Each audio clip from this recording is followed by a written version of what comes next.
Welcome back to Klepper's Corner. Today in history. It's February 4th, a day in the calendar that apparently woke up and chose chaos, democracy, rebellion, world carving, earthquakes, and Facebook.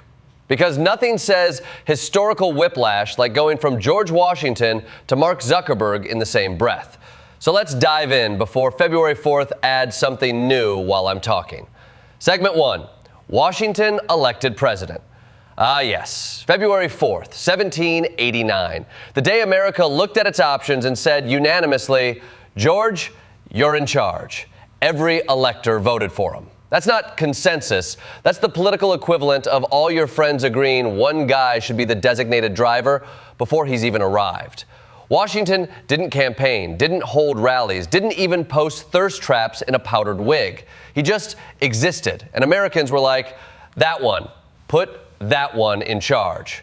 Meanwhile, the vice presidency goes to John Adams because Hamilton basically rigged the electoral system to make sure nobody came close to George's score.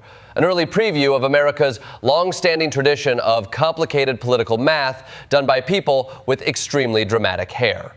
But February 4th is the moment America officially said goodbye to the Articles of Confederation, that group project where nobody does the work, and hello to a government that could actually do things like tax, defend borders, and eventually argue on cable news for centuries. Segment 2, the Confederacy forms at the Montgomery Convention. Flash forward 72 years, same date, very different vibe. February 4th, 1861, the Confederate States of America decide to debut themselves like the world's worst musical reboot. What if we redo the Constitution, but with more slavery? Delegates from 6 seceded states meet in Montgomery to build a whole new nation before Lincoln even gets into office. It's the political version of breaking up with someone before they've returned from vacation. And the irony? Washington's unanimous election was meant to unite the country. The Montgomery Convention was basically the sequel nobody asked for. Disunion, the reckoning. They even made a constitution that looked like the U.S. version, but with extra steps to ensure human rights go out the window faster than a bad Tinder date. February 4th, the day America both formed and fractured. Talk about calendar-based mood swings. Segment 3, Yalta Conference. The Big Three partition the planet. Now let's jump to 1945, when Roosevelt, Churchill, and Stalin gather in Yalta to decide what the world will look like after Hitler stops being a problem and starts being a documentary genre. The Red Army is already parked practically on Berlin's lawn, which means Stalin shows up with big, I already own half the neighborhood energy. Churchill shows up with cigar-fueled anxiety. Roosevelt shows up trying to hold the whole thing together like the world's most exhausted wedding planner. They debate Poland, redraw Germany, invent the United Nations, and sign secret deals about Japan. It's basically 3 men carving up continents like they're splitting a bar tab. And out of this conference comes that famous Iron Curtain divide, proving once again that nothing says lasting peace like everyone walking away suspicious of each other. Segment 4, the Philippine-American War begins by accident. Now to 1899, when the United States accidentally starts a colonial war.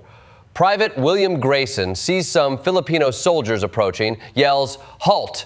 gets no response, and fires the shot heard round Manila. This wasn't Lexington and Concord. This was one guy misunderstanding the vibe and launching a 3-year war. The casualty numbers? Brutal. The political consequences? Immediate. The Senate was debating whether to annex the Philippines, and the news basically tipped the vote. So yes, U.S. imperialism kicked off because one soldier played freeze tag with bullets. This is why historians drink. Segment 5, Earthquakes of February Doom, Guatemala and Afghanistan. February 4th also moonlights as Geological Trauma Day. In 1976, Guatemala is rocked at 3:01 a.m. by a 7.5 quake along the Motagua Fault. Adobe homes crumble, concrete stays standing, and over 1 million people are left homeless. Entire mountainsides slide onto highways. Guatemala basically wakes up and discovers gravity has filed new paperwork. Fast forward to 1998 in Afghanistan. A 6.1 quake hits Takhar province. Snowstorms block rescue efforts. Civil war factions can't coordinate aid. And entire villages vanish like they were penciled into the landscape and someone erased them. The death toll climbs into the thousands. February 4th, nature reminding us that tectonic plates are the world's original messy roommates, and they absolutely do not care what else humans have scheduled. Segment 6, Facebook launches and accidentally rewires humanity. February 4th, 2004, Zuckerberg launches the Facebook, and college students sign up faster than frat boys sign waivers. Within 24 hours, Harvard is hooked. Within 2 years, the planet is hooked. And suddenly, the human species moves from having conversations to clicking like on a photo of a sandwich. This is the day we began turning our identities into data packets and our friendships into algorithmic suggestions. This is when democracy became a group chat moderated by a guy in a hoodie. And yes, it all started in a dorm room that probably smelled like Red Bull and ramen. February 4th, the day we traded privacy for pokes.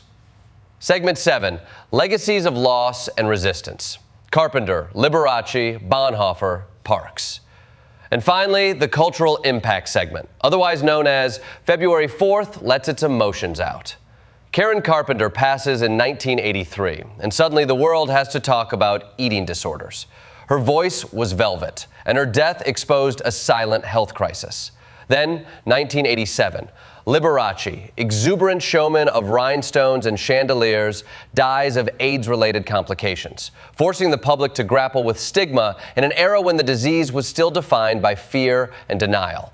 And born on this date, Dietrich Bonhoeffer, theologian, resistor, moral philosopher who decided that opposing tyranny isn't optional, even if it means joining a plot against Hitler. His writings still read like a challenge whispered across decades. And of course, Rosa Parks, whose birthday is commemorated with state holidays, because one act of quiet defiance on a bus sparked a movement that changed the nation. February 4th contains the full spectrum: courage, tragedy, justice, and a reminder that individual choices ripple long after the headlines fade. In conclusion, February 4th is the historical equivalent of a buffet where everything is dramatic. Presidents elected, nations broken, world orders drawn, wars sparked, continents shaken, social networks unleashed, and voices, musical, cultural, moral, leaving indelible marks long after they're gone. If one date proves that history doesn't move in a straight line, but rather in wild, looping scribbles, it's this one. And with that, we close the book on February 4th, the overachiever of the calendar. Stay curious, stay skeptical, and maybe don't schedule anything important on this date. History clearly prefers it dramatic.